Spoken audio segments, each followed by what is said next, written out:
Living Space by the British Pakistani poet Imtiaz Dharker first appeared in her 1997 collection Postcards from God. In this collection, she explores themes such as faith and spirituality, identity and belonging, urban life and the environment, social justice and inequality, and hope and resilience in the face of adversity. In Living Space, she vividly describes the impoverished and precarious living conditions in Mumbai's jerry-built slums.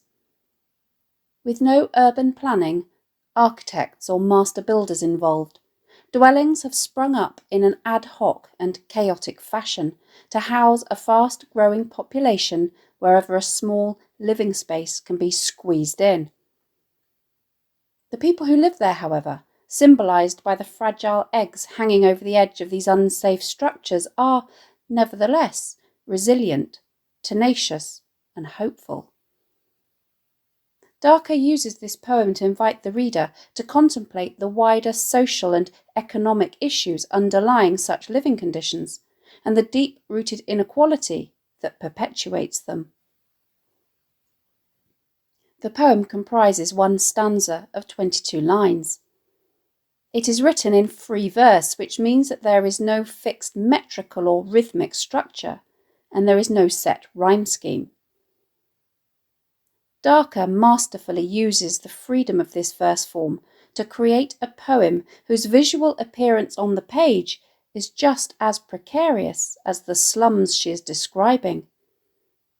Short and long lines are combined to create a tall, spindly and top-heavy structure which appears as though it is in danger of toppling over, with some of the lines hanging over a void.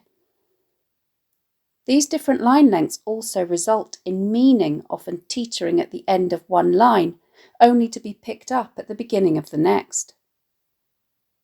The extensive use of enjambment that this necessitates reflects the lack of straight lines in the urban environment and the stability that this perpendicularity gives, as it adds to the poem's feeling of the slums chaotically spilling over.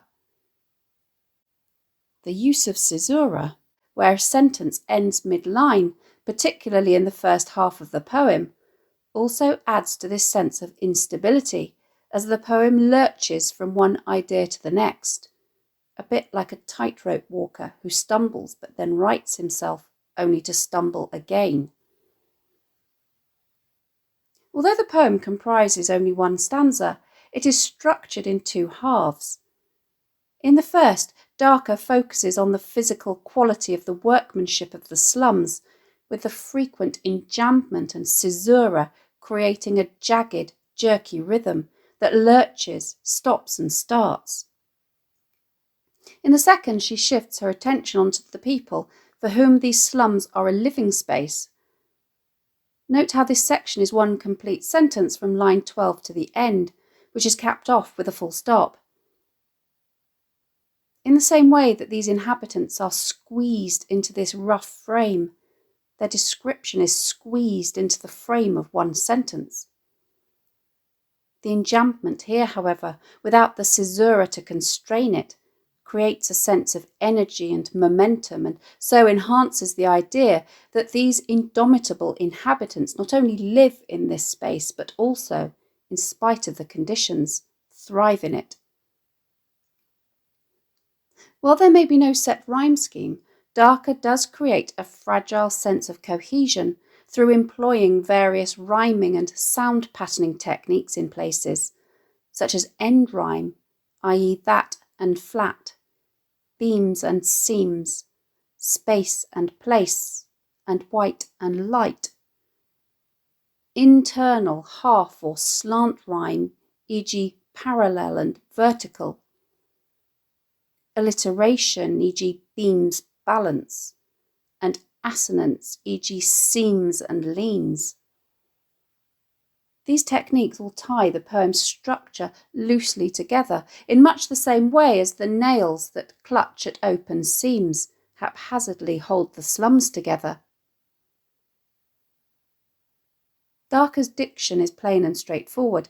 There are a number of examples of figurative language, such as metaphor, e.g. rough frame, simile, e.g., as if they were the bright thin walls of faith, and personification, e.g., nails clutch at open seams.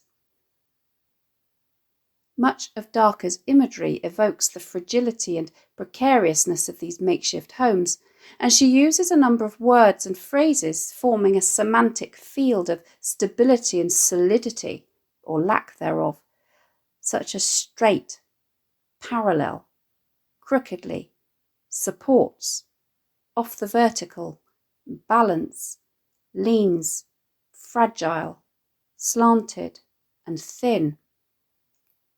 The whole poem can be considered an extended metaphor, as the physical instability and fragile equilibrium of the lived environment invokes the socio-economic inequality and delicately balanced instability faced by the inhabitants. The title Living Space encapsulates the central themes of the poem. On a literal level, it refers to the physical area where people live, and in the context of the poem, it specifically denotes the cramped, precarious homes in a slum. It also, however, carries an ironic undertone. While living space generally suggests a safe, comfortable area where people reside, the poem instead describes spaces that are anything but secure or comfortable.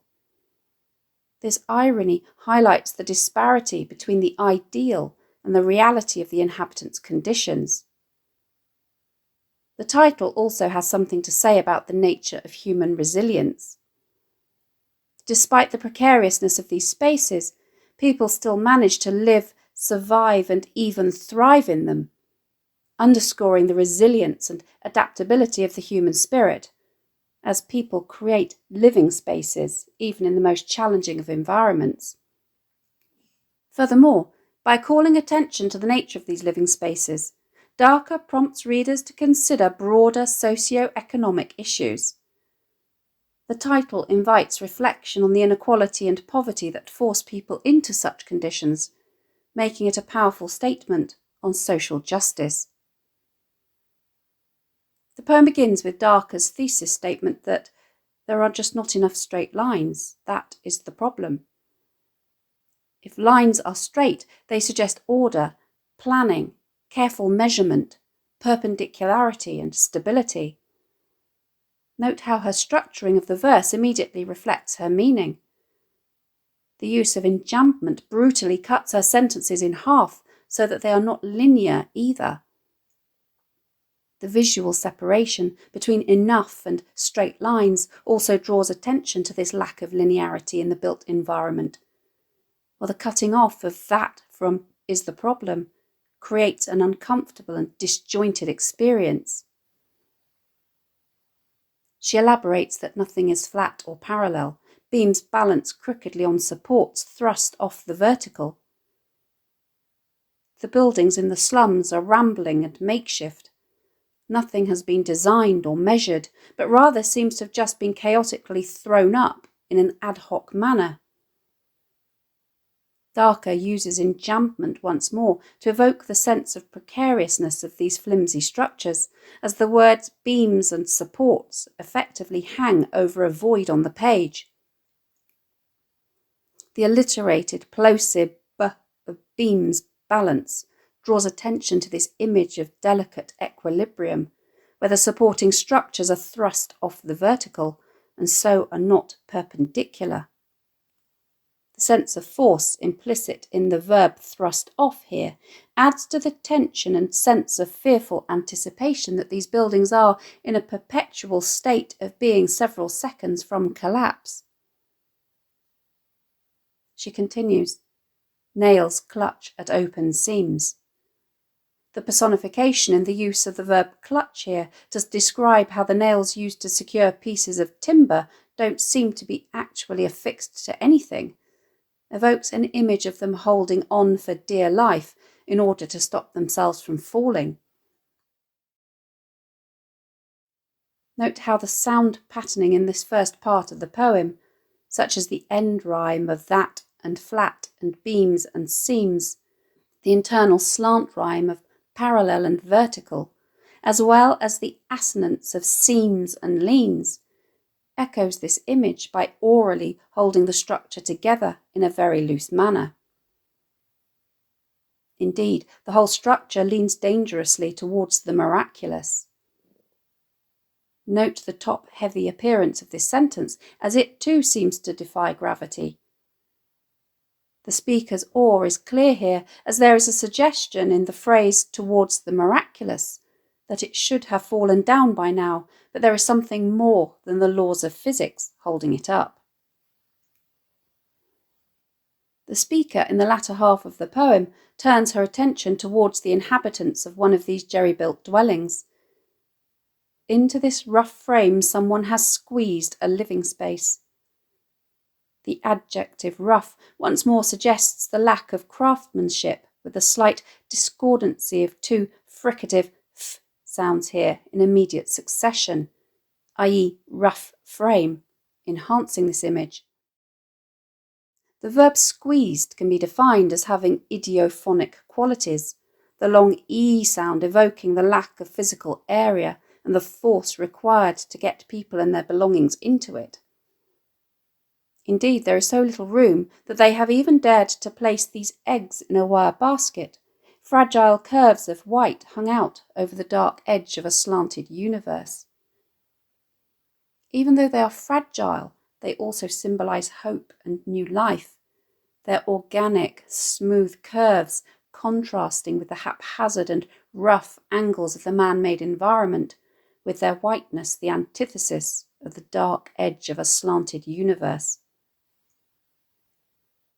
These eggs become a metaphor for the people themselves, as vulnerable in these flimsy dwellings as the eggs are in their wire basket hanging over a windowsill.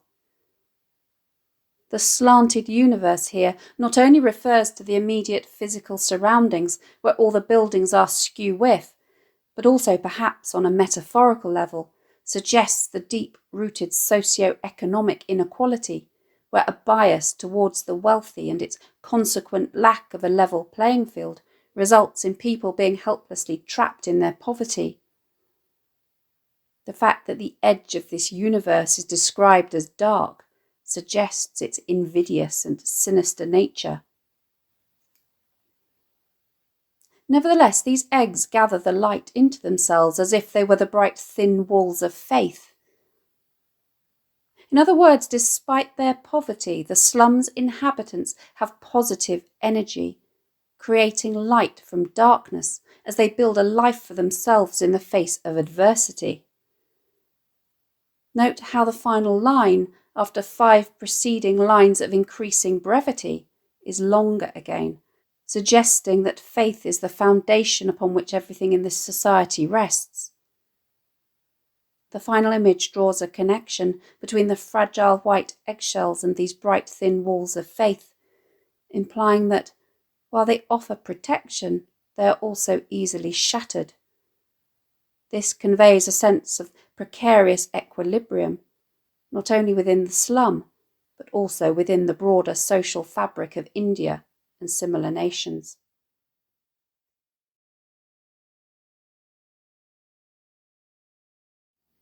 Thanks for watching. If you have any questions, please let me know in the comments section below, and I'll do my best to answer them. Don't forget to subscribe to my channel for more videos on English language topics and exam techniques and English literature texts.